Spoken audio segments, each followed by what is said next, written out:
Hello students, hi, welcome back to my channel learning with Divya. Students, आज का जो topic है वो रहेगा डाइजेस्टिव सिस्टम। आज मैं आपको पूरा थ्योरी सेक्शन कंप्लीट कर दूंगी डाइजेस्टिव सिस्टम का, पाचन तंत्र का।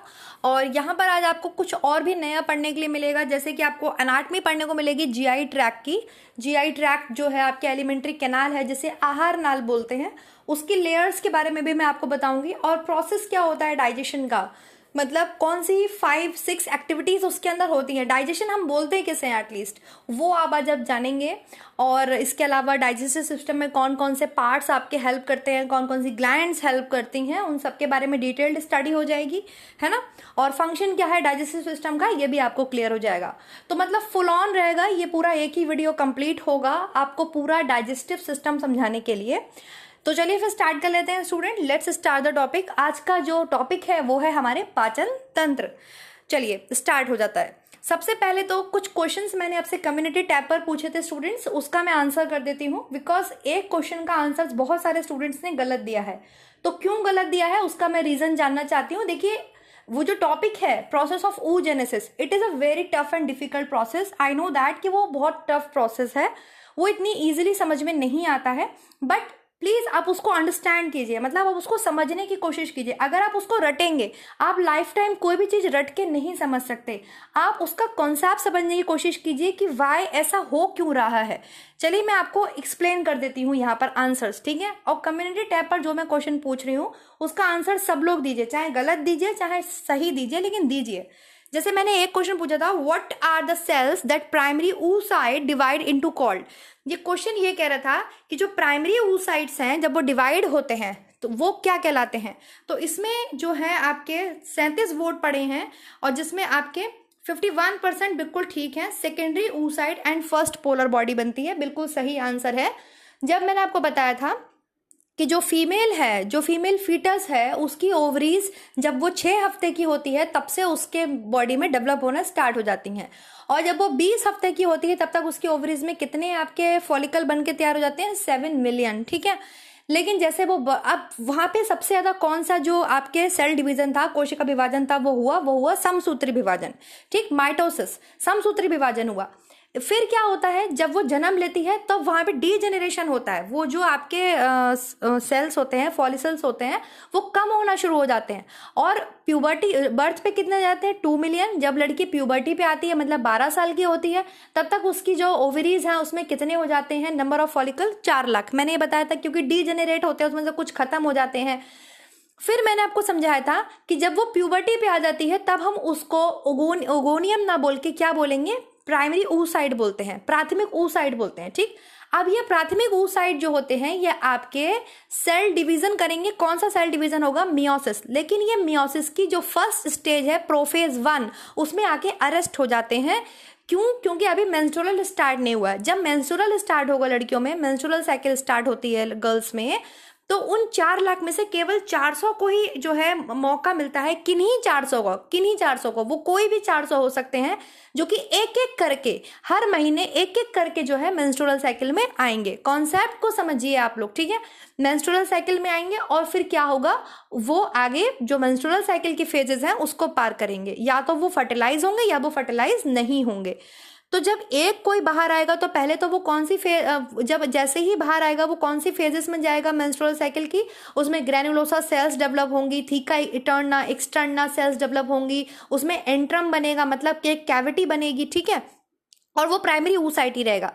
फिर मैंने आपको बताया था एक प्री मॉडियल स्टेज होता है, एक फर्स्ट प्राइमरी स्टेज होता है, सेकेंडरी होता है। जब वो टर्शरी स्टेज में आ जाता है और ओव्यूलेशन होने वाला है। ओव्यूलेशन कौन से दिन पर होता है, 14वें दिन पर होता है, 14th डे पर होता है। तो ओव्यूलेशन से जस्ट 36 से 48 घंटे पहले क्या हो जाएगा, जो पहला मियोसिस था, अर्धसूत्री विभाजन था, मैंने आपको बताया था, जो कि प्रोफेज 1, उसकी जो पहली स्टेज थी वो क्या थी, प्रोफेज 1, उसमें अटका हुआ था, वो हो जाएगा। और जो प्राइमरी oocyte है वो सेकेंडरी oocyte में बदल जाएगा और उसके साथ में निकलेगी फर्स्ट पोलर बॉडी।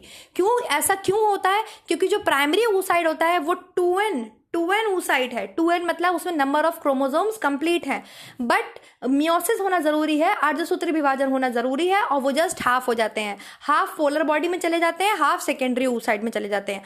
अब ये सेकेंडरी oocyte जो है ये टर्शरी स्टेज में था, और पूरा मैच्योर जो फॉलिकल बनता है उसका नाम होता है ग्राफियन फॉलिकल।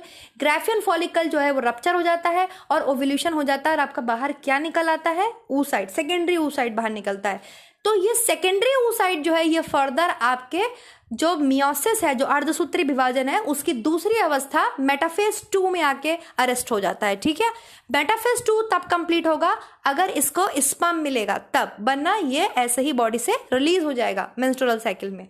तो पहले का आंसर तो बिल्कुल ठीक दिया था जितने भी स्टूडेंट्स ने दिया कि सेकेंडरी oocyte बनेगा और फर्स्ट पोलर बॉडी बनेगी, प्राइमरी oocyte के साथ कोई भी पोलर बॉडी नहीं बनती। ठीक, दूसरा क्वेश्चन मैंने पूछा था, वे कौन सी कोशिका हैं जिन्हें द्वितीयक oocyte मतलब सेकेंडरी oocyte विभाजित करता है। तो ऑब्वियसली इसका आंसर 95% लोगों ने दिया है, और 95 वोट्स पड़े हैं, जिसमें 72% एकदम सही है। मैंने आपको बताया था सेकेंडरी oocyte जो है ये कौन सी फेज में जाके आपके अरेस्ट हो जाएगा, मेटाफेज 2 में। सेकेंडरी oocyte ओव्यूल्यूट होता है, अंडोत्सर्जन किसका होता है, ओवरी से, सेकेंडरी oocyte का और फर्स्ट पोलर बॉडी का। अब अगर जो है आपके इसको स्पर्म मिल गया तो स्पर्म अपना सेंट्रियोल सेकेंडरी oocyte में छोड़ देगा, तब जाकर के इसमें जो है अर्धसूत्री का नंबर सेकंड विभाजन होगा, जिसको मेटाफेज सेकंड बोलते हैं, और उसमें क्या हो जाएगा, ओवम बनेगा, मतलब जाइगोट बनेगा, और सेकंड पोलर बॉडी बनेगी। कौन सी बनेगी, सेकंड पोलर बॉडी। और ये फर्स्ट पोलर बॉडी और सेकंड पोलर बॉडी ये बॉडी से ऐसे ही डिजेनरेट हो जाती हैं, इनका कोई काम नहीं होता है, लेकिन ओवम जो होता है वो क्या हो जाता है, फर्टिलाइज हो जाता है। तो ये भी आंसर सबने सही दिया था, वेरी गुड। जिन्होंने भी दिया, लेकिन जिन्होंने ये 15%, 17%, 6% ने गलत दिया है, वो एक बार फिर से समझ लीजिए। मुझे बार बार एक्सप्लेन करने में कोई इशू नहीं है, बस वो टॉपिक आपको समझ में आना चाहिए। रोट मेमोराइजेशन से दूर रहिए, according to NCERT and according to the constructivist. आप रोट मेमोराइजेशन से दूर रहिए। जो आपसे बोल रहा है चीज को रट लो, दिमाग में रट के रख लो, उस इंसान से दूर हो जाओ। आप समझिए, अपना कॉन्सेप्ट क्लियर कीजिए क्यों ऐसा हो रहा है। आप जब तक कॉन्सेप्ट नहीं समझेंगे आप कभी नहीं समझ पाएंगे ये प्रोसेस। ठीक है, अब ये जो थर्ड क्वेश्चन है, जो सबसे मेन क्वेश्चन था, what is the stage of the cell cycle at which primary oocyte are arrested. कोशिका चक्र की वह अवस्था है जिस पर प्राथमिक oocyte गिरफ्तार होते हैं। मैंने आपको बताया प्राइमरी oocyte जो है आपके, इसमें 70 वोट्स पड़े हैं, जिसमें 74% बिल्कुल गलत है, मेजॉरिटी गलत है यहाँ पर। और क्यों गलत है ये मैं नहीं समझ पाई। प्राइमरी oocyte आपके जो अर्धसूत्री विभाजन है, मियोसिस है, मियोटिक है, उसकी फर्स्ट स्टेज प्रोफेज 1 में किसमें अरेस्टेड होते हैं, जाके प्रोफेज 1 में। पहली जो अवस्था है अर्धसूत्री विभाजन की वो प्रोफेज 1 है, दूसरी मेटाफेज है। ठीक है, दूसरी अवस्था कौन सी है, मेटाफेज। मेटाफेज 2 में आपके सेकेंडरी oocyte गिरफ्तार होते हैं स्टूडेंट्स। मैंने प्राथमिक oocytes पूछे थे, प्राइमरी oocytes जो होते हैं वो आपके मियोसिस की पहली, अभी तक जैसे आपने जब पढ़ा, जब लड़की प्यूबर्टी एज में आती है कोई भी अर्धसूत्री विभाजन नहीं हुआ। अर्धसूत्री विभाजन आपके जो भी रिप्रोडक्टिव सेल होती हैं स्टूडेंट्स उसमें होती हैं, जैसे स्पर्म में होती है, और आपके oocyte जिसको आप आगे चल के ओवम बोलेंगे उसमें होती है आपके मियोसिस अर्धसूत्री विभाजन। तो ये क्वेश्चन पूछा जाता है कि अर्धसूत्री विभाजन जो है वो आपके किस में होता है, नॉर्मल कोशिकाओं में होता है या आपके प्रजनन कोशिकाओं में होता है। तो प्रजनन वाली जो कोशिकाएं होती हैं जैसे स्पर्म है, ओवम है, इसमें आपके अर्धसूत्री विभाजन होता है। ठीक है, तो अभी तक अर्धसूत्री विभाजन नहीं हुआ। पहला अर्धसूत्री विभाजन आपके ओव्यूल्यूशन से, अंडोत्सर्जन से 36 से 48 घंटे पहले होता है, जब टर्शरी स्टेज में होता है oocyte, प्राइमरी oocyte, और जब वो ग्राफियन फॉलिकल बनने वाला होता है उससे पहले होता है। ठीक है, ग्राफियन फॉलिकल जो है सेकेंडरी oocyte को निकालता है। तो यहाँ मेजॉरिटी वोट गलत थे, जो कि गलत है। आप लोग फिर से वो टॉपिक पढ़िए एक बार, आपको नहीं समझ में आएगा, मैं आपको दोबारा समझाने के लिए तैयार हूं, बट क्वेश्चन का आंसर एकदम करेक्ट कीजिए। ओके गाइस, चलिए, तो आपको इसका आंसर समझ में आया। प्राइमरी oocyte कहाँ अरेस्ट हो जाते हैं, कहाँ गिरफ्तार होते हैं। अच्छा चलो ऐसे समझो, तुम्हें बहुत गुस्सा आ रहा है, पाकिस्तान की हरकत देख के बहुत तेज गुस्सा आया, और तुम घर से निकल गए कि अब तो मैं पाकिस्तान के ऊपर बम फोड़ ही दूंगी। बहुत सारे निकल गए, 4-5 लोग जो हैं वो निकल रहे हैं, तो क्या 4-5 लोगों को पुलिस निकलने देगी? क्या पुलिस निकलने देगी आपको सबको और बॉर्डर पे जाने देगी? नहीं, वो आपको सबसे पहले ही गिरफ्तार कर लेगी। प्रोफेज 1 में ही क्या कर लेगी? अरेस्ट कर लेगी, गिरफ्तार कर लेगी, बिल्कुल बंद कर देगी 4-5 लोगों को। लेकिन उनमें से, उन 4-5 लोगों में से कोई एक जो है वो ये प्रोफेज 1 को पार कर जाता है। प्रोफेज 1 को पार कर जाता है। और कब पार करता है वो मैंने आपको समझाया, ओव्यूलेशन से 36 से 48 घंटे पहले कोई एक तो निकलेगा ना, क्योंकि 15 से 45 साल का जो 30 साल का पीरियड है वो आपके रिप्रोडक्टिव एज है, और उसमें 400 मेंसेस एक फीमेल को आते हैं, मतलब उसको 400 बार पीरियड्स आते हैं। और हर एक पीरियड में, हर एक महीने में कोई एक ही जो है आपके oocyte वो फर्टिलाइज्ड होता है, या फिर मेंस्ट्रुअल साइकिल से बाहर निकल जाता है। समझ में आ रहा है ना आपको? क्लियर हो रहा है ना? तो इसका आंसर आप लोगों ने बहुत मेजॉरिटी वोट्स ने गलत दिया था, जो कि गलत है। आंसर क्या हो जाएगा? प्रोफेज 1। जिन्होंने प्रोफेज 1 दिया था, keep it up, very good. ठीक है, चलिए अब हम अपने टॉपिक पे आ जाते हैं, that is digestive system. Digestive system क्या है? पाचन तंत्र है क्या? तो भोजन का टूटना, भोजन का अवशोषित होना, भोजन का अवशोषित होने के बाद भोजन के पोषक पदार्थों का हमारी बॉडी में यूटिलाइज होना, यूज होना, इसी को हम बोलते हैं पाचन तंत्र। ठीक है, हम ऐसी चीजें खाते हैं जो हमारे बॉडी में डाइजेस्ट होती हैं। हम कभी भी प्लास्टिक नहीं खा सकते, हम कभी भी ईंट पत्थर कंकड़ नहीं खा सकते, बिकॉज वो हमारी बॉडी डाइजेस्ट नहीं कर पाएगी। ठीक है, हमारी बॉडी ऐसी चीजों को डाइजेस्ट करती है, सबसे पहली बात जो कि क्या है, हम हमारे लिए अनुकूल है। दूसरी चीज क्या है? जो कि हमें न्यूट्रिएंट प्रोवाइड करते हैं। तो ये हम बात करेंगे डाइजेस्टिव सिस्टम की। अब सबसे पहले डाइजेस्टिव सिस्टम का आप एक डायग्राम देखेंगे, जो कि ये है डायग्राम, जिसमें कितने सारे पार्ट्स होते हैं। माउथ होता है, माउथ की कैविटी होती है, फेरिंग्स होते हैं, लैरिंग्स जो है वो आपके एयर पाइप, ये साथ में एयर पाइप जा रहा है जो कि लंग से जुड़ता है, लैरिंग्स उसका पार्ट होता है। डाइजेस्टिव सिस्टम का पार्ट होता है आपके फेरिंग्स। ठीक, फिर इसको बोलते हैं आपके ईसोफेगस। इसके अलावा liver, gall bladder, large intestine, pancreas, stomach, small intestine, ये सब आपको पता ही है। छोटी आंत, बड़ी आंत, अमाशय, लीवर और आपके जो पित्ताशय है, इसके अलावा जो अग्नाशय है, जो भोजन नाल है, ये सब आपके किसके भाग होते हैं? पाचन तंत्र के। अब यहाँ पर एक सबसे बड़ा कंफ्यूजन क्लियर करना है, जो कि आपने काफी सारी किताबों में भी गलत पढ़ा होता है, कि आप भोजन नली को आहार नाल बोलते हैं। ठीक है, भोजन नली ये जो आ जा रही है, जिसे ईसोफेगस बोलते हैं, ये जो पाइप है ईसोफेगस पाइप, इससे आप इस इंग्लिश में बोल सकते हैं फूड पाइप, हिंदी में आप इसको ग्रसनी भी बोल सकते हैं। क्या बोलते हैं? ग्रसनी या भोजन नाल। ये आहार नाल नहीं है, एलिमेंट्री कैनाल नहीं है, जीआई ट्रैक्ट नहीं है। ये मुंह से लेकर के पूरा नीचे ये सब जो है, ये है आपके जीआई ट्रैक्ट। इसको बोलते हैं एलिमेंट्री कैनाल, हिंदी में बोलते हैं आहार नाल। आहार नाल अर्थात वह नाल जिसके अंदर भोजन रहता है। आप जब से खाना शुरू करते हैं और जब तक आप उस भोजन को अपने शरीर से बाहर नहीं निकाल देते हैं, उसके जो वेस्ट मटेरियल है, अपशिष्ट पदार्थ है, उसको अपने शरीर से बाहर नहीं निकाल देते हैं, तब तक जो भोजन आपके शरीर में रहता है, वो जिस कैनाल के अंदर रहता है, जिस नली के अंदर रहता है, उसको बोलते हैं एलिमेंट्री कैनाल या आहार नाल। बहुत से स्टूडेंट्स ये जो भोजन नाल जा रही है इसको बोलते हैं आहार नाल। ये आहार नाल नहीं है, ये भोजन नाल है, इसे भोजन नलिका बोलते हैं। इसके थ्रू जो भोजन है वो माउथ से, मतलब मुंह के माध्यम, मुंह से भोजन नली के द्वारा जो भोजन है वो अमाशय तक पहुंचता है। बस इतना ही काम होता है भोजन नलिका और ग्रसनी का। इसे हिंदी में ग्रसनी बोलते हैं। लेकिन अगर आपसे बात करी जाए आहार नाल की, एलिमेंट्री कैनाल की, जिसका दूसरा नाम है आपके GI tract, gastro intestinal tract. क्या नाम है इसका? Gastro intestinal tract. तो मुख से शुरू होने वाला और एनस पे खत्म होने वाला उस पूरी नाल को बोलते हैं आहार नाल, जिसकी लंबाई जो है आपके 30 से 32 फीट होती है। कितनी होती है? 30 से 32 फीट। क्लियर है? समझ में आया? आहार नाल किसे बोलते हैं? मैंने लगभग 9 से 10 मीटर, अगर आप मीटर में जाइए तो लगभग 9 से 10 मीटर इसकी लंबाई होती है आहार नाल की, जो कि मुख से शुरू होकर एनस तक जाती है।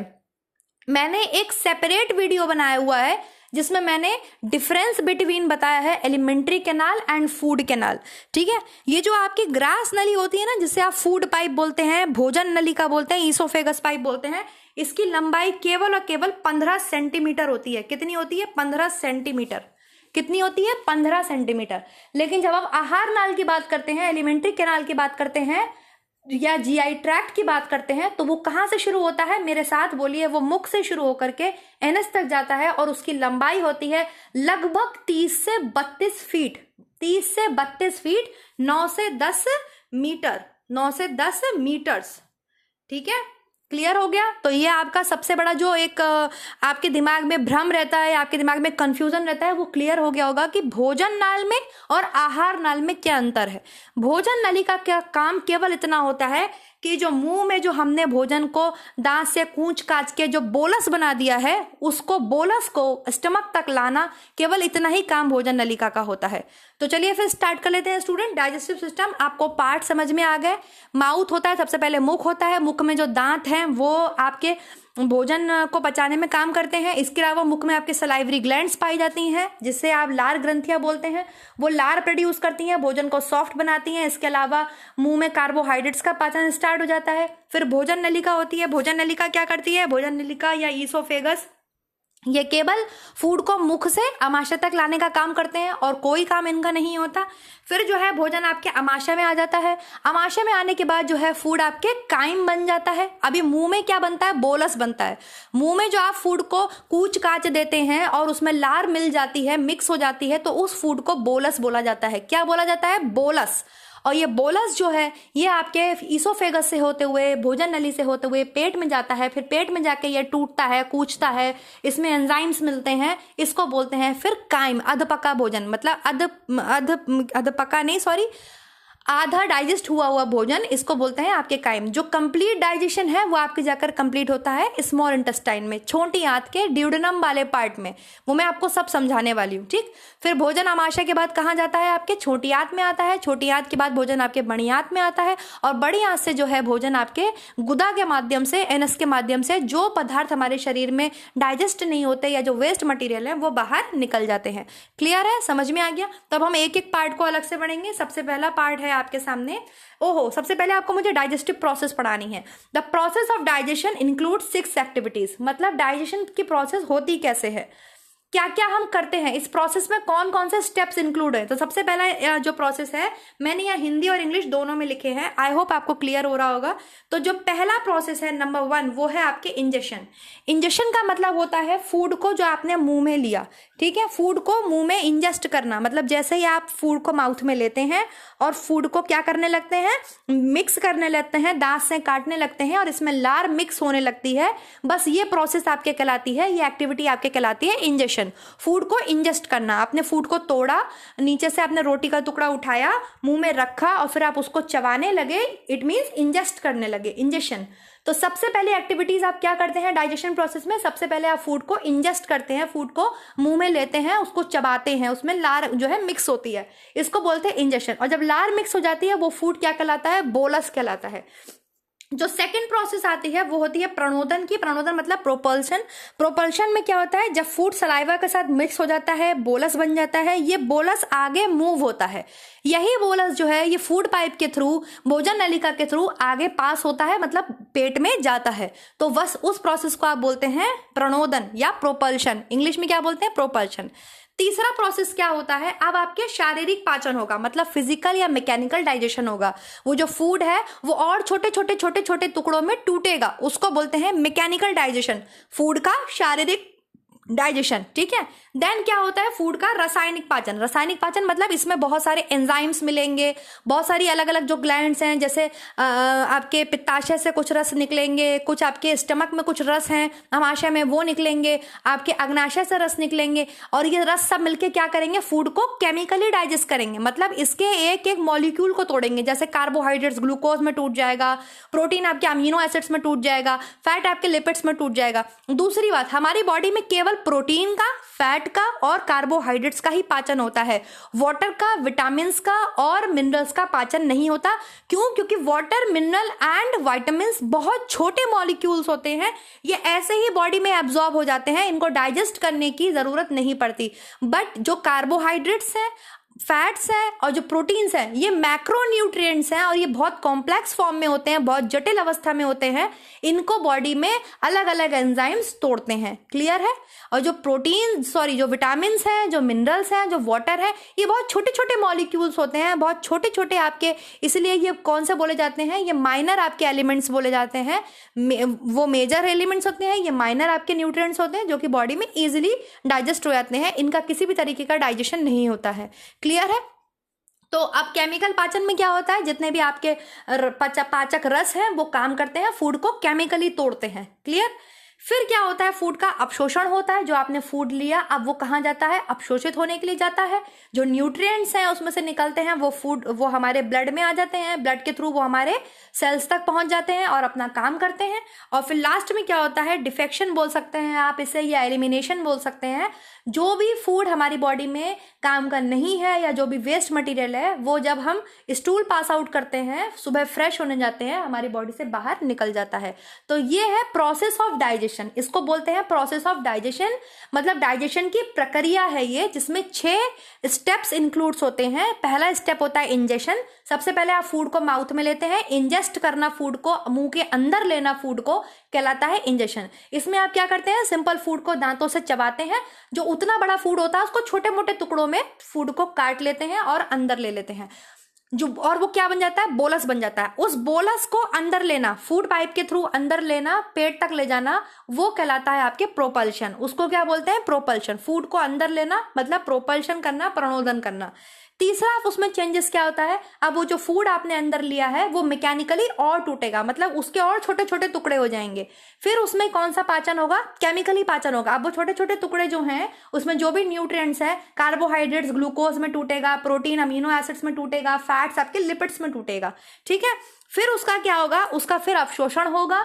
अब वो जो न्यूट्रिएंट्स हैं वो टूट चुके हैं, केमिकली भी टूट चुके हैं, फिजिकली भी टूट चुके हैं, अब वो हमारे शरीर में अवशोषित होंगे। उसे हमारा रक्त क्या कर लेगा, अवशोषित कर लेगा। और सबसे लास्ट जो एक्टिविटीज है हमारे डाइजेशन की वो क्या होती है कि आप जो कुछ बेकार चीजें बची हैं, जो अपशिष्ट पदार्थ बचे हैं, उसका उन्मूलन, वो हमारे शरीर से बाहर निकल जाते हैं। तो this is the process of digestion. The process of digestion includes 6 activities. जो भी आपके डाइजेशन की प्रक्रिया है, पाचन की प्रक्रिया हो, उसमें 6 क्रियाएं होती हैं। और वो 6 क्रियाएं मैंने आपको पढ़ा दी, हिंदी में भी बता दी, इंग्लिश में भी बता दी। क्लियर है? नाउ नेक्स्ट क्या है, वॉल्स ऑफ जीआई ट्रैक्ट। अब जो जीआई ट्रैक्ट है, क्या है जीआई ट्रैक्ट, अभी मैंने बताया आपको, मुख से शुरू होकर एनस तक जाने वाली जो नाल है, जिसे हम बोलते हैं एलिमेंट्री कैनाल या आहार नाल, ठीक है, उसकी वॉल्स की बात कर रही हूं मैं। उसके पूरे की वॉल्स, पता है, उसकी दीवार की बात कर रही हूं। तो जो आपकी दीवार होती है, मतलब मान लो ये ट्रैक जा रहा है, ठीक है, इसमें फूड है, ये ट्रैक जा रहा है, इस दीवार, इसके अंदर का पार्ट्स हम पढ़ेंगे। इसमें जीआई ट्रैक में कुछ वॉल्स होती हैं। जैसे सबसे पहले आपकी जो इनर मोस्ट लेयर होती है उसको बोलते हैं म्यूकोसा। ये अंदर वाली लेयर होती है, इसको बोलते हैं म्यूकोसा। यही लेयर है जिससे फूड टच में रहता है, सबसे इनर मोस्ट लेयर। ये एक ट्रैक जा रहा है, इसके ट्रैक की जो सबसे अंदर वाली परत है, जो सबसे अंदर वाली परत होती है, जैसे आपके यूट्रस की सबसे अंदर वाली परत का नाम क्या था, एंडोमेट्रियम। क्या नाम था, एंडोमेट्रियम।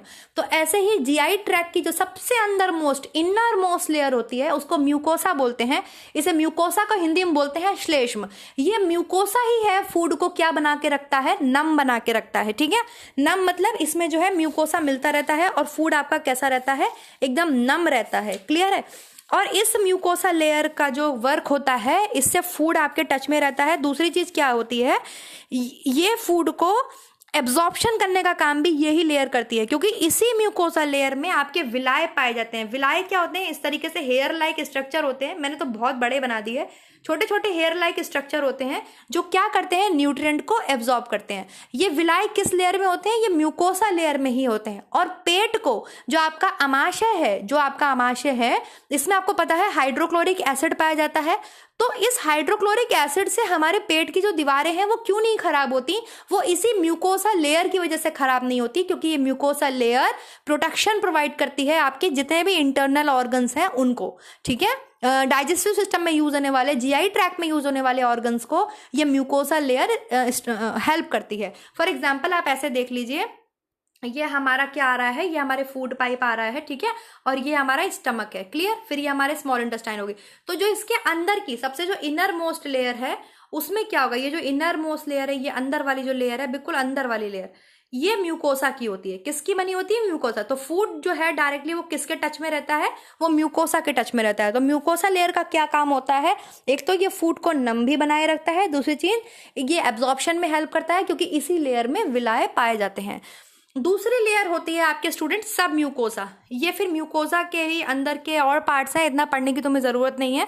सब म्यूकोसा लेयर है ये वाली, ये जो गोल गोल से पत्थर जैसे पड़े हुए हैं पर्पल कलर के, ये सब म्यूकोसा लेयर है। सब म्यूकोसा लेयर क्या करती है? आपके जो लास्ट लेयर है सिरोसा और फर्स्ट लेयर है म्यूकोसा, इनको बांध के रखती है, इनके बीच में बाइंडिंग का काम करती है आपके सब म्यूकोसा लेयर। ठीक है, जो लास्ट लेयर होती है उसको मस्कुलर लेयर बोलते हैं, और उसमें भी सबसे आउटर मोस्ट लेयर को सिरोसा बोलते हैं। क्या बोलते हैं? सिरोसा।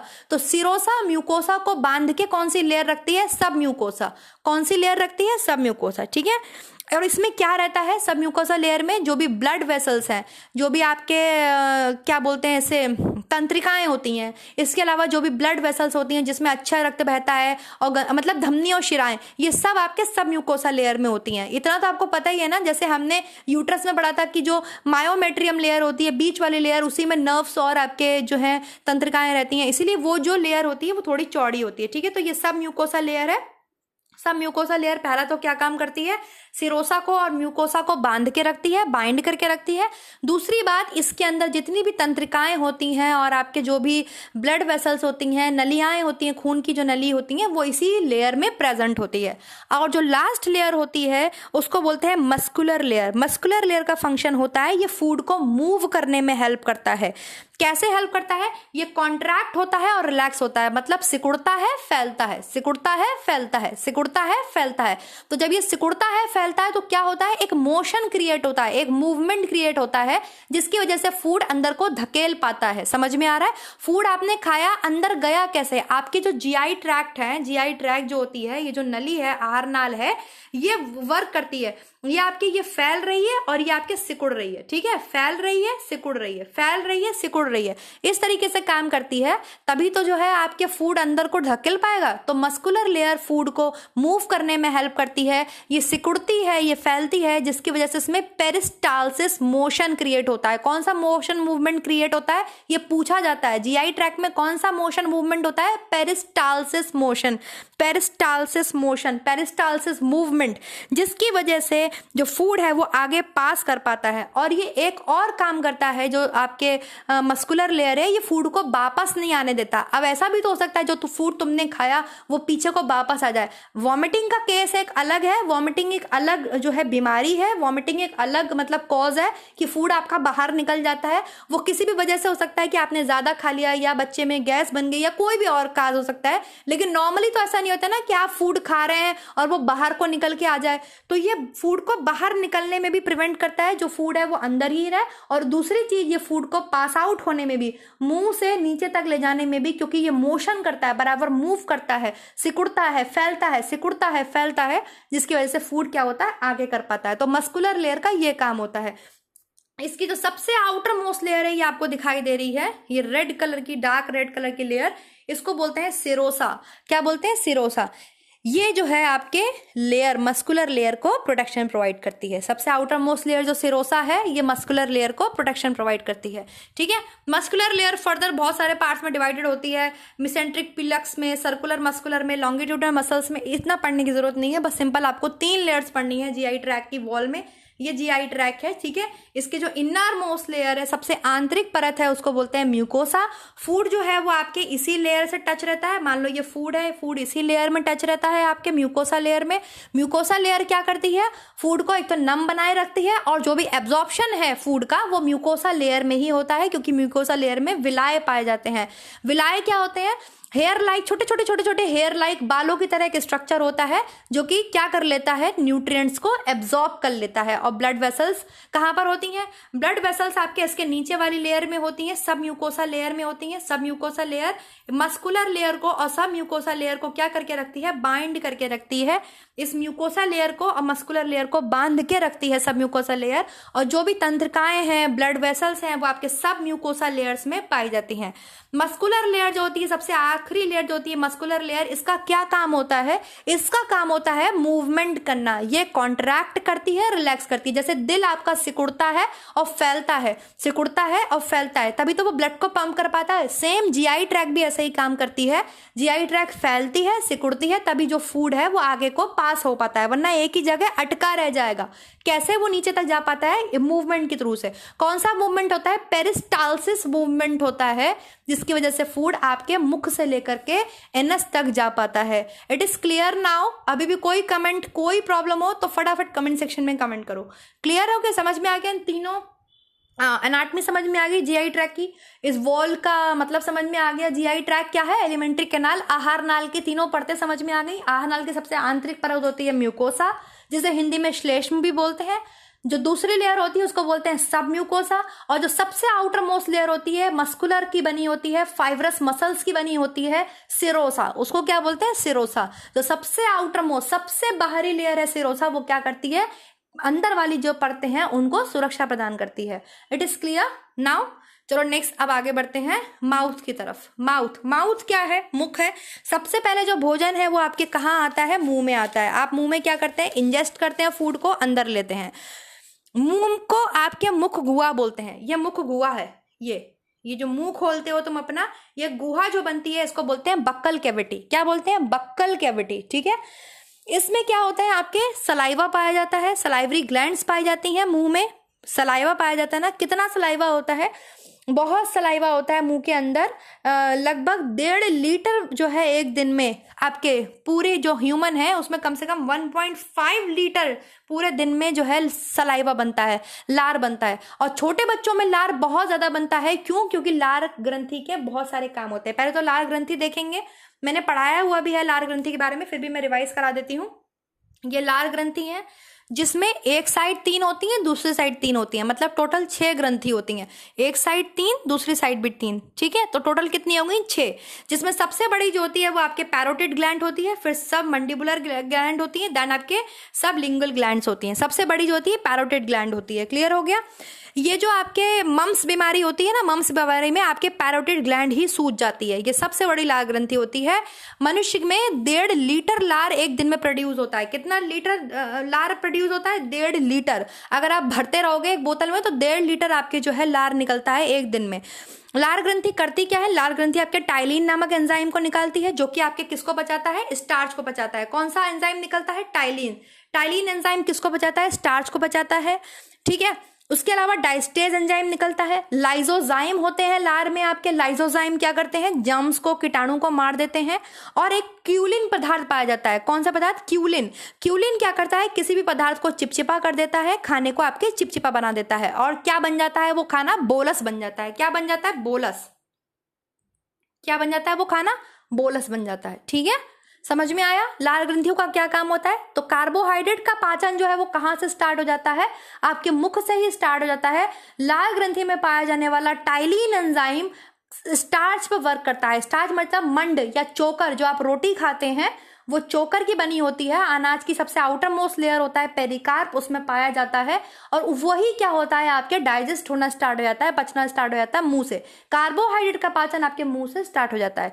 मुख में जो गुहा है उसको क्या बोलते हैं? बक्कल कैविटी बोलते हैं। इसमें हेल्प कौन कौन करता है? तो आपके दांत हेल्प करते हैं मुंह में, और लार ग्रंथियां हेल्प करती हैं। लार ग्रंथियां कितनी होती हैं? एक साइड 3, दूसरी साइड 3, तो टोटल आपके 6 होती हैं, जिसमें सबसे बड़ी ग्रंथि होती है पैरोटिड ग्लैंड्स। कितना लार निकलता है? 1.5 लीटर लार निकलता है आपके मुंह में। ठीक है। और दांत आपके क्या करते हैं? डाइजेशन में हेल्प करते हैं। दांत क्या करते हैं? भोजन के टुकड़े को छोटे छोटे पीसेस में कर देते हैं, छोटे छोटे टुकड़े कर देते हैं। और दांतों के बारे में मैं पूरी डिटेल्ड आपको पढ़ा चुकी हूँ, एक बार फिर से पढ़ाऊंगी। दांतों के बारे में पूरा एक्सप्लेन किया हुआ है मैंने। कितने दांत होते हैं, कौन कौन से दांत किस नंबर में होते हैं, डेंटाइन फॉर्मूला क्या है, सब कुछ। अब इसमें जो जम्स है, अब मान लो तुमने कोई भी फूड खाया, हाथ नहीं धुले, ठीक है, बाहर गए हाथ नहीं धुले, या गंदे हाथ से आपने फूड खाना स्टार्ट कर लिया, तो कुछ जम्स आपके मुंह में चले जाते हैं। तो उन जम्स को फूड में कौन मारता है? लार में पाया जाने वाला लाइसोजाइम। कौन मारता है? लाइसोजाइम।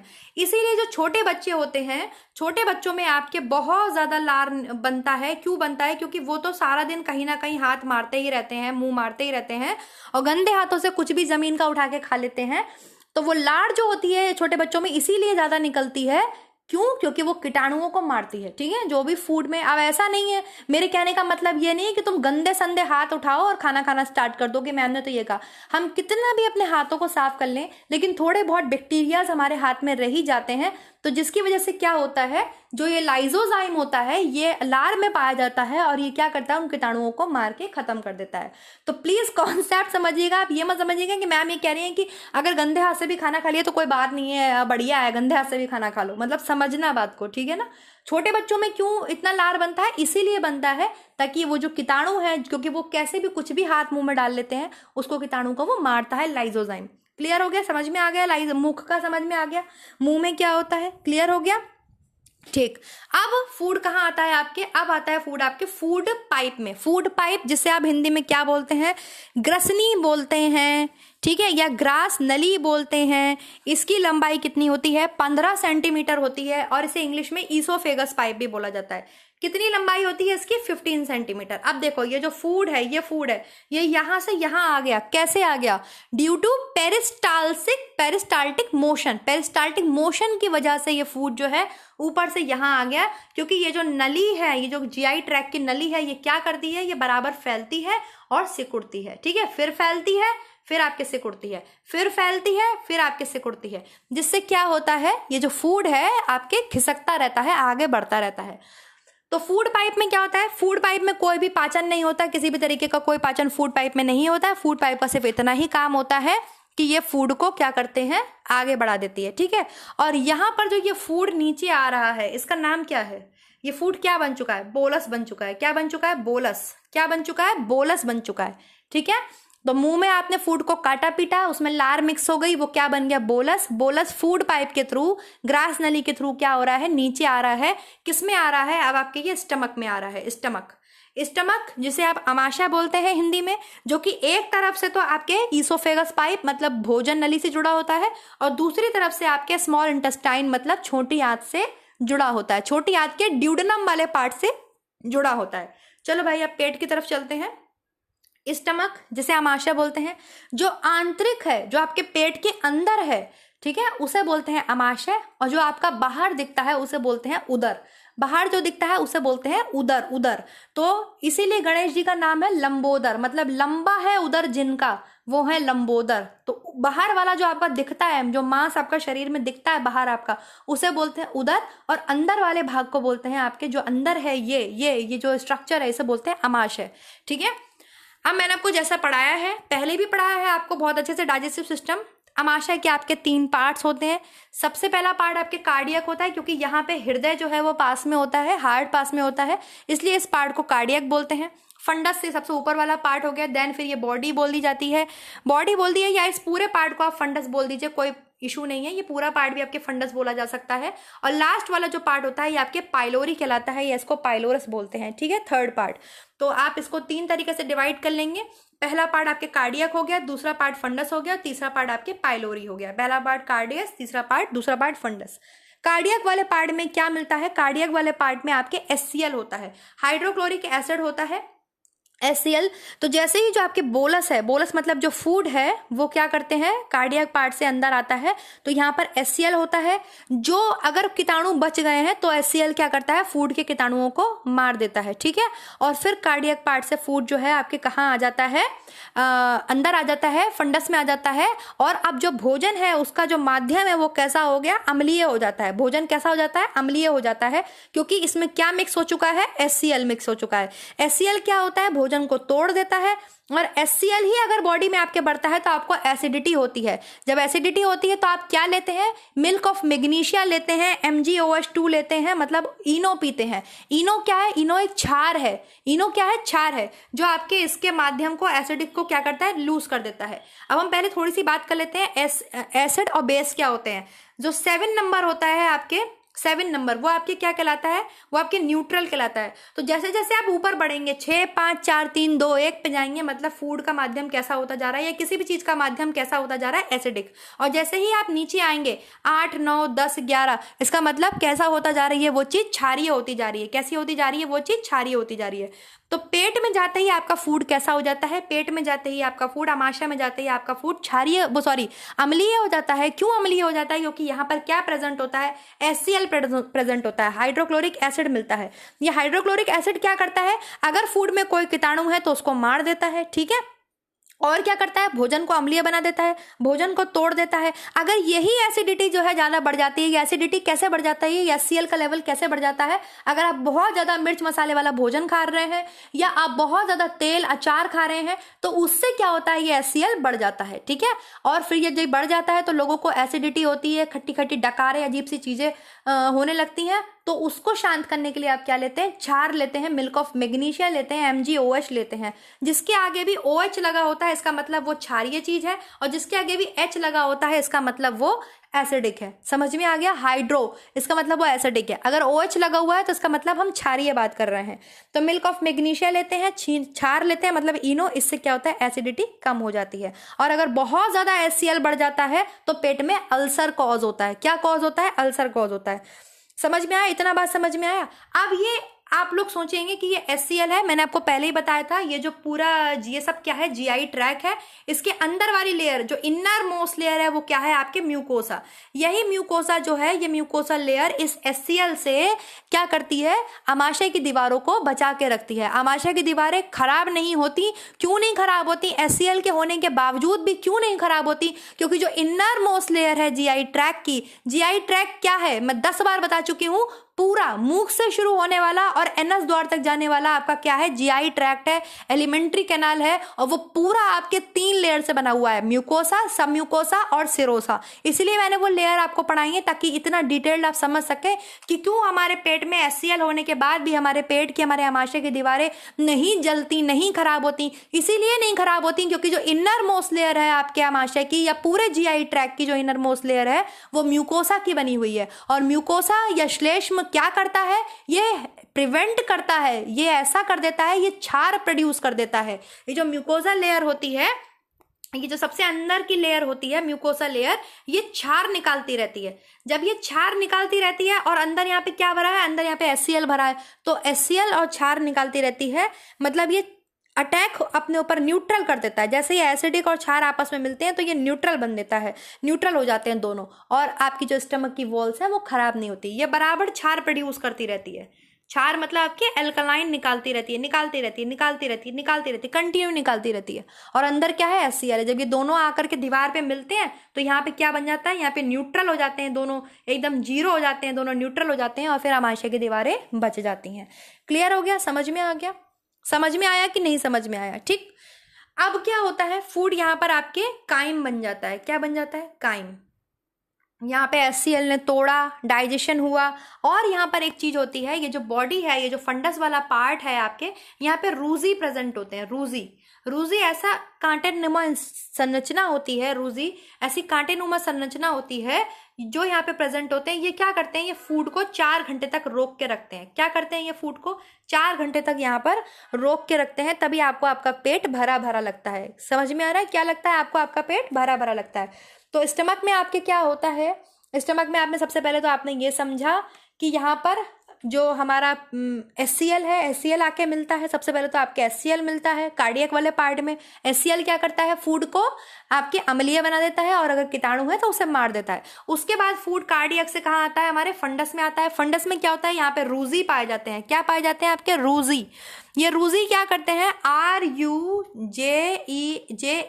रूजी। ये रूजी क्या करते हैं? आपके फूड को 4 घंटे तक रोक के रखते हैं, मतलब अच्छे से यहाँ पे छोटा छोटा टुकड़े में डाइजेस्ट करते हैं फूड को। यहाँ पर आपके क्या होता है? मैकेनिकल, मैंने आपको बताया था ना, 2 तरीके की टूट फूट होती है, एक तो मैकेनिकल टूट फूट होती है, केमिकल टूट फूट होती है।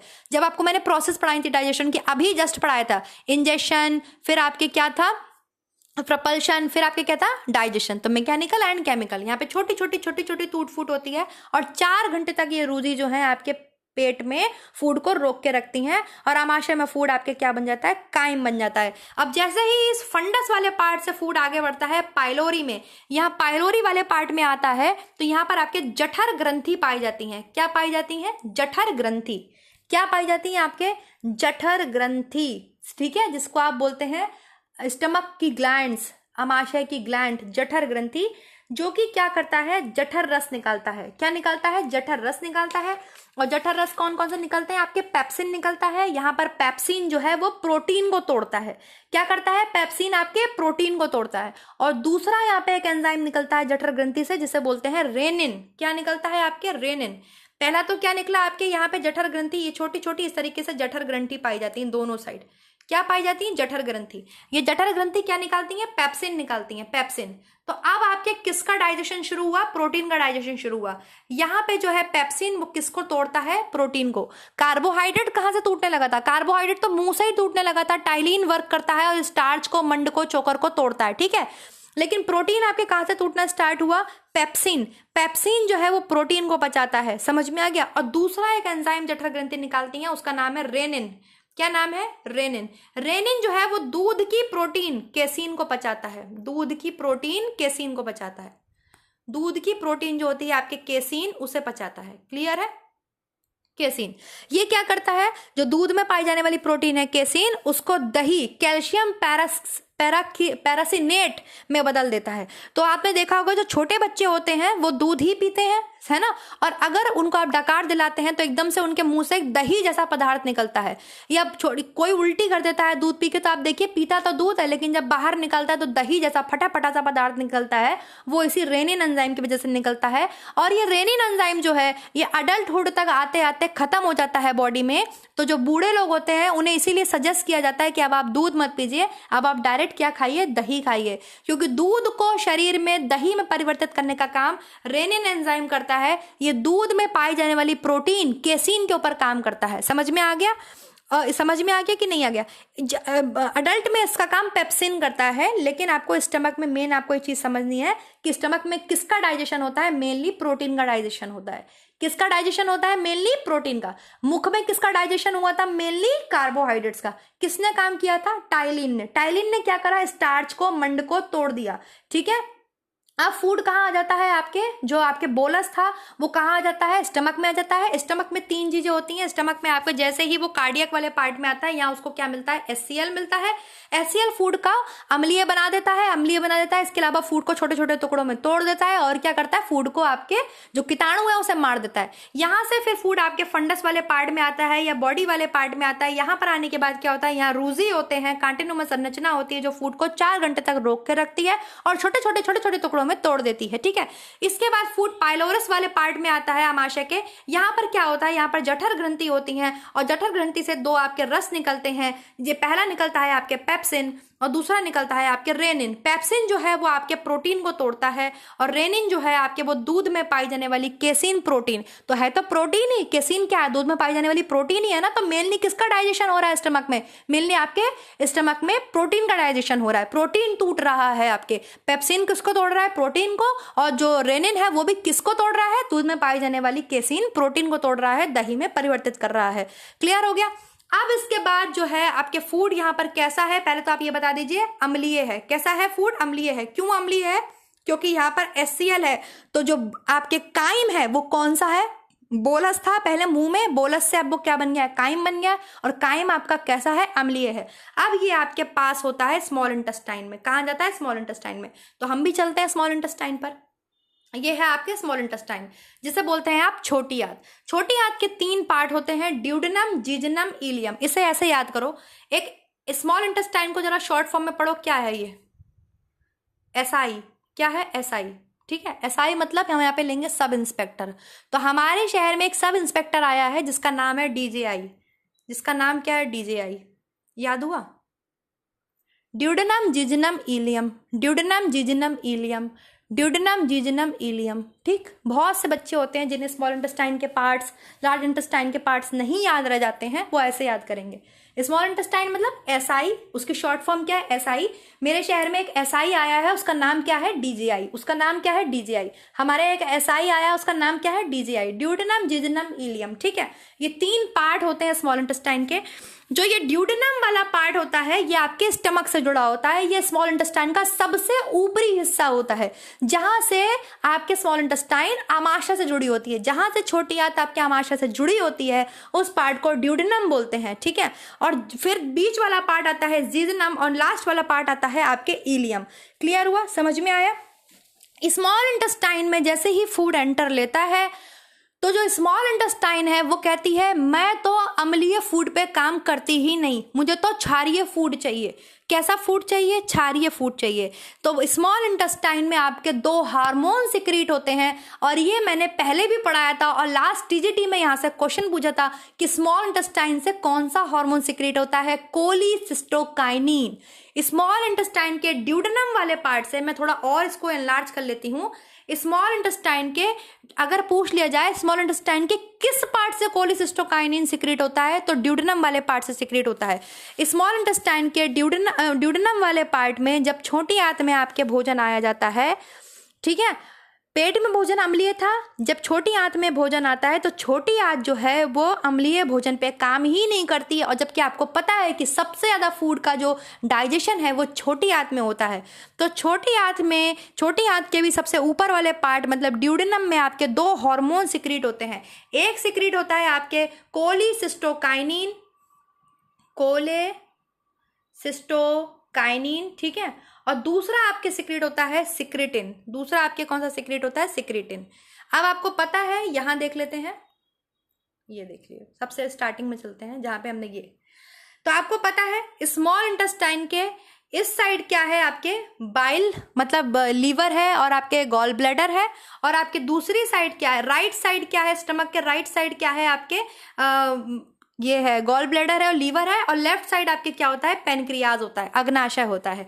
तो जब आपके फूड स्टमक से आपके एंटर करता है स्मॉल इंटेस्टाइन में, छोटी आंत में जब एंटर करता है, तो ये जो छोटी आंत होती है आपके, ये इसके ऊपर वाले पार्ट से ड्यूडेनम से 2 हार्मोन सिक्रीट होते हैं। कोलिसिस्टोकाइनिन जो है वो आपके बाइल गॉल ब्लैडर से बोलता है बाइल सिक्रीट करने को। क्या बोलता है? बाइल सिक्रीट करो। और जो सिक्रीटिन है वो आपके पेनक्रियास से बोलता है, पेनक्रियास से क्या बोलता है कि अपने एलएटी सिक्रीट करो। क्या सिक्रीट करो? एलएटी। तो पहले हम बाइल की बात कर लें, क्योंकि फूड का माध्यम कैसा है? पेट में अम्लीय है। स्मॉल इंटेस्टाइन अम्लीय फूड पे काम ही नहीं करता, उसको फूड कैसा चाहिए? क्षारीय। तो कोलिसिस्टोकाइनिन जो है वो आपके पित्ताशय मतलब गॉल ब्लैडर से बोलता है बाइल को सिक्रीट कर दो। गॉल ब्लैडर में जो बाइल है वो बनता कहाँ है? वो लीवर में बनता है। लीवर बाइल को बनाता है, लेकिन उसको स्टोर कहाँ कर देता है? लीवर बाइल को बनाने के बाद आपके कहाँ स्टोर कर देता है? गॉल ब्लैडर पित्ताशय में। तो अगर पित्त की थैली शरीर से अगर उसमें स्टोन हो जाता है तो वो निकाल दी जाती है। निकल भी जाए तो कोई प्रॉब्लम नहीं होती, क्योंकि बस वो स्टोर नहीं हो पाता है, लेकिन उसको बनाने का काम कौन करता है? बाइल बनता कहाँ है? बाइल आपके लीवर में बनता है, ठीक है, यकृत में बनता है। और तो क्या कोलिसिस्टोकाइनिन किसको बोलता है? आपके गॉल ब्लैडर को बोलता है कि क्या सिक्रीट करो, तुम बाइल सिक्रीट करो। और जैसे ही बाइल जो है, बाइल का माध्यम जो होता है वो क्षारीय होता है। इतना क्षारीय होता है, इतना क्षारीय होता है, इसका पीएच जो होता है वो 8 होता है। इतना क्षारीय होता है कि ये फूड को जो अम्लीय था पेट में HCl की वजह से, अम्लीय मैंने आपको बताया ना, अगर उसकी जो मात्रा है वो 7 से ऊपर जा रही है तो मतलब वो माध्यम उसका अम्लीय है। वो टेस्ट से पता चलता है, ठीक है, मुंह में लेकर टेस्ट से पता चलता है, और भी बहुत सारी चीजें होती हैं ये पता करने के लिए कि ये अम्लीय है या ये चीज क्षारीय है। तो कोलिसिस्टोकाइनिन कहां से सिक्रीट होता है? स्मॉल इंटेस्टाइन से सिक्रीट होता है। स्मॉल इंटेस्टाइन के भी ऊपरी भाग आपके ड्यूडेनम वाले पार्ट से सिक्रीट होता है। ड्यूडेनम से 2 हार्मोन सिक्रीट होते हैं, कोलिसिस्टोकाइनिन और सिक्रेटिन। कोलिसिस्टोकाइनिन आपके गॉल ब्लैडर मतलब पित्ताशय से बोलता है बाइल सिक्रीट करो। जैसे ही बाइल आपके सिक्रीट होता है और आपके जो काइम है वो स्मॉल इंटेस्टाइन से अंदर आ रहा होता है, स्मॉल इंटेस्टाइन में पेट से, बस वो क्या करता है? उसको क्षारीय बना देता है। और फिर जो है आपके पेनक्रियास जो दूसरा जो हार्मोन था सिक्रेटिन, जो स्मॉल इंटेस्टाइन से सिक्रीट हो रहा था, वो पैनक्रियास से बोलता है तुम एलएटी सिक्रीट करो। एलएटी मतलब लाइपेज अमाइलेज ट्रिप्सिन, ठीक है, कौन सा मतलब? Lipase amylase trypsin. पूर्ण पाचक रस बोलते हैं इसे। मेन फूड को पचाने के लिए यही काम होते हैं जो करता है आपके कौन? पेनक्रियास। पेनक्रियाटिक जूसेस निकलते हैं। पेनक्रियाज आपके पास पता ही है, सेकंड लार्जेस्ट ग्लैंड है, मिक्स्ड ग्लैंड है, हार्मोन भी सिक्रीट करती है, एंजाइम भी सिक्रीट करती है। ये हम बात पेनक्रियाज में कर चुके हैं, मैंने सेपरेट वीडियो एक पेनक्रियाज का पढ़ाया हुआ है आपको कि वो क्या क्या सिक्रीट करता है। यहाँ पे हम बात करेंगे हार्मोन की। वो कौन से आपके एंजाइम्स निकलता है? तो आपके वो निकालता है एलएटी, लाइपेज अमाइलेज ट्रिप्सिन। लाइपेज आपके फैट को तोड़ता है, अमाइलेज आपके कार्बोहाइड्रेट्स को तोड़ता है, और ट्रिप्सिन आपके किसको तोड़ता है? ट्रिप्सिन आपके प्रोटीन का पाचन करता है। किसका पाचन करता है? ट्रिप्सिन आपके प्रोटीन का पाचन करता है। समझ में आ गया? इतना क्लियर हो गया? ट्रिप्सिन प्रोटीन का पाचन करता है आपके, लाइपेज आपके फैट का पाचन करता है, लैट वसा का पाचन करता है और अमाइलेज आपके मंड का, बचे हुए कार्बोहाइड्रेट का पाचन करता है। तो कंप्लीट पाचन आपका यहाँ पर आके कंप्लीट हो जाता है। और फिर क्या होता है, फिर ये जो फूड है ये फैल जाता है, मतलब जो पच गया सब कुछ, उसके बाद ये फूड फैल जाता है। जैसे आप किसी चीज को सुखाने के लिए उसको फैला के डाल देते हैं, आप दालें सुखाते हैं तो फैला देते हैं, ठीक है, अनाज सुखाते हैं तो उसका गट्ठर थोड़ी बना के रखते हैं, उसको फैला देते हैं।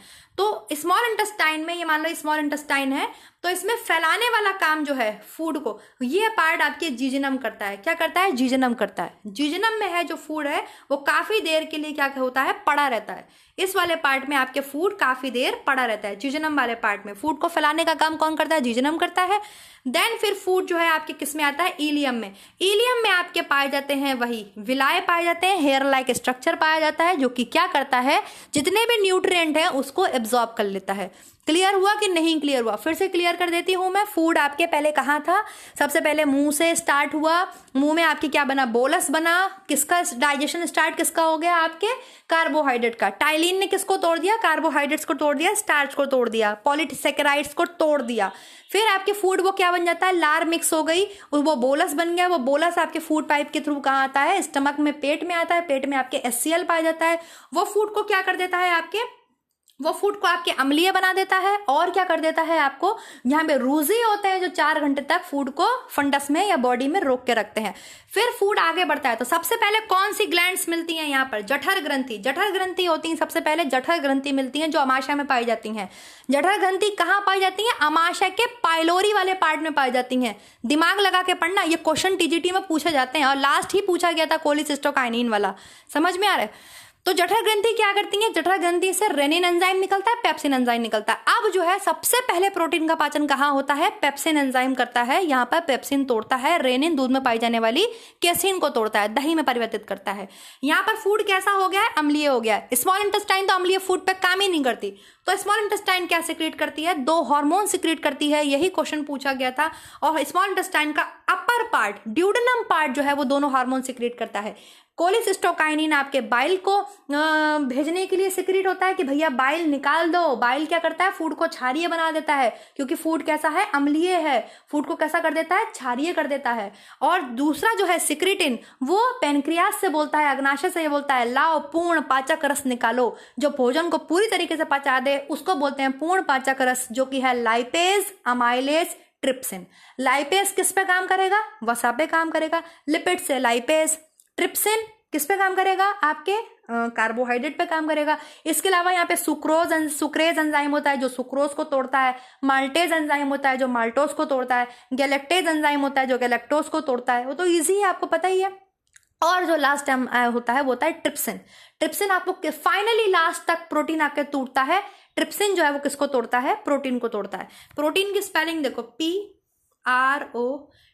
PROTEIN। तो पहले प्रोटीन पे कौन काम करता है, पेप्सिन। पेप्सिन से P, फिर रेनिन, R से रेनिन, फिर ट्रिप्सिन, T से ट्रिप्सिन। समझ आया। तो प्रोटीन की स्पेलिंग में ही आपके छुपा हुआ है। क्लियर है। अब क्या होता है, ड्यूडेनम में ये चीज हो गई। उसके बाद ड्यूडेनम में क्या होता है, आपके दोनों एंजाइम्स निकल गए। कोलिसिस्टोकाइनिन भी आ गया, सिक्रेटिन भी आ गया। सिक्रेटिन जो है वो पेनक्रियास को एंजाइम सिक्रेट करने के लिए स्टिमुलेट करता है, और कोलिसिस्टोकाइनिन आपके जो है वो गॉल ब्लैडर को, पित्ताशय को, बाइल को सिक्रेट करने के लिए उत्तेजित करता है, प्रेरित करता है। ठीक, बाइल क्या कर देता है, फूड को क्षारीय बना देता है। और ये तीनों चीजें होती कहाँ हैं, ये तीनों मिलते कहाँ है, स्मॉल इंटेस्टाइन में ही मिलते हैं। ये आपके पेनक्रियास से जो निकलता है LAT, और जो आपके यहाँ पे गॉल ब्लैडर से जो निकलता है बाइल, ये सब मिलता कहाँ है आके, ये सब आपके स्मॉल इंटेस्टाइन में ही मिलते हैं आके। ठीक है। फिर अग्नाशयी रस क्या करते हैं, जो LAT निकलता है, lipase, amylase, trypsin. Trypsin protein को तोड़ता है, लाइपेज वसा का पाचन करता है, अमाइलेज मंड का पाचन करता है। उसके बाद जो है फूड आपके, जो मैंने बताया, आपके ज्यूजेनम वाले पार्ट में फैला रहता है, मतलब यहाँ पे काफी देर तक पड़ा रहता है। और फिर इलियम में क्या पाए जाते हैं, इलियम वाले पार्ट में आपके जो विलाय होते हैं, मतलब जो फाइनली आपने पढ़ा है कि फूड के न्यूट्रिएंट का एब्जॉर्प्शन कहाँ से होता है, तो जितने भी न्यूट्रिएंट्स हैं उनका एब्जॉर्प्शन कहाँ से होता है, इलियम से होता है। ठीक है। इलियम में पाया जाता है हेयर लाइक स्ट्रक्चर, जिन्हें बोलते हैं विलाय। अब फूड कहाँ जाता है, आपके लार्ज इंटेस्टाइन में आ जाता है। लार्ज इंटेस्टाइन के पार्ट क्या है, आपके कोलन और रेक्टम और एनस। इसमें एक पार्ट और होता है, उसको बोलते हैं कीकम। फिर आपके कोलन होता है, ये ग्रीन वाला पार्ट, और ये पर्पल वाला पार्ट है आपके रेक्टम। रेक्टम, तो आप ऐसे याद कर सकते हैं CCR। लार्ज इंटेस्टाइन का क्या नाम है? CCR। LI का नाम क्या है? CCR। कोलन, उसमें सीकम, कोलन और रेक्टम, ठीक है।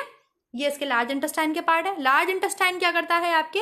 The large intestine includes the colon, rectum and anus. Anus भी इसका भाग होता है, ये एनस जो है इसका भाग होता है लार्ज इंटेस्टाइन का गुदा, जहां से आपके जो अपशिष्ट पदार्थ हैं वो बॉडी से बाहर निकल जाते हैं, ठीक है। समझ में आ गया है? क्लियर हो गया? The large intestine includes the colon, rectum and anus. It is all one long tube that continues from the small intestine as food nears the end of its journey through your digestive system. The large intestine turns food waste into stool and passes the from body when you poop. जब आप fresh होने जाते हैं large intestine में जो waste material है, small intestine में यहाँ पर जो है आपके इलियम से क्या हो गया, जितने न्यूट्रिएंट थे वो बॉडी में एब्जॉर्ब हो गए, चले गए। अब जो बचा हुआ पदार्थ है, अपशिष्ट पदार्थ है, वो आपके कहाँ आ जाता है? लार्ज इंटेस्टाइन में आ जाता है, और लार्ज इंटेस्टाइन से एनस के माध्यम से वो बाहर निकल जाता है। तो this is digestive system. Clear हो गया? समझ में आ गया? पूरा रिवाइज हो गया डाइजेस्टिव सिस्टम आपका पूरा। आपके सब ग्लैंड्स आपको समझ में आ गई, कौन कौन सी ग्लैंड्स काम करती हैं। सबसे पहले आपके मुंह में ही पाई जाती हैं सलाइवरी ग्लैंड्स, वो काम करती हैं। फिर आपके जठर ग्रंथि काम करती हैं, जो कहाँ पाई जाती हैं? आमाशय में। फिर आपके स्मॉल इंटेस्टाइन वर्क करता है, 2 हार्मोन सिक्रेट करता है, कौन कौन से? कोलिसिस्टोकाइनिन और सिक्रेटिन। कोलिसिस्टोकाइनिन जो है वो बाइल जूस निकालने के लिए, पित्ताशय से बाइल जूस निकालने के लिए कोलिसिस्टोकाइनिन प्रोड्यूस करता है, और अमाशय से आमाशय रस, पूर्ण पाचक रस निकालने के लिए अग्नाशय से किसको निकालता है? सिक्रेटिन को निकालता है, ठीक है। उसके बाद स्मॉल इंटेस्टाइन के इलियम वाले पार्ट से क्या होता है? सब कुछ एब्जॉर्ब हो जाता है, फिर वो लार्ज इंटेस्टाइन में आता है, लार्ज इंटेस्टाइन से गुदा के माध्यम से बाहर निकल जाता है।